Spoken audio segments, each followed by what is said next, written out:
ছিল আজকে পথসভা ছিল গুরুহাট থেকে সাহাপাড়া হয়ে আমাদের পুরনো বাস স্ট্যান্ডে শেষ হয়েছে। ছিল মিছিল ছিল। ভোটের তো প্রচার করছেন, এলাকায় এলাকায় যাচ্ছেন, কেমন সারা পাচ্ছেন? এলাকা এলাকায় যে প্রত্যেকটি মানুষের ভালো সাড়া পাচ্ছি, প্রত্যেকটি মানুষ এগিয়ে আসছে, হাত মেলাচ্ছে, আমাদের সাড়া বামপন্থীদের ভালো সাড়া পাচ্ছে।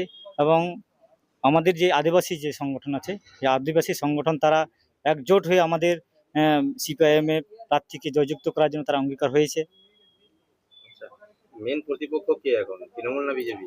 এখানে লাভপুর বিধানসভায় মেন প্রতিপক্ষ টিএমসি। এই কারণেই বলি, এখানে তো হাকু হচ্ছে পুরনো টিএমসি এবং রানা সিংহ টিএমসি। এখানে বিজেপি কোনো ফ্যাক্টর নাই, তারা দুজনেই টিএমসি। মূলত আমাদের এখানে টিএমসির সঙ্গে আমাদের বামেদের লড়াই। জেতার জন্য আশাবাদী? অবশ্যই জেতার জন্য আশাবাদী। মানুষ যেহেতু আমার হাতে হাত মিলাচ্ছে, সবাই এগিয়ে আসছে, আমার গরিব খেটে খাওয়া মানুষ যারা আছে, আমার আশাবাদী যে জেতার জন্য। সংখ্যালঘু সম্প্রদায়ের যে ভোট ব্যাংক যেটা সিপিএম এর ছিল, সেটা কোথাও কি উঠে আসবে? অবশ্যই উঠে আসবে।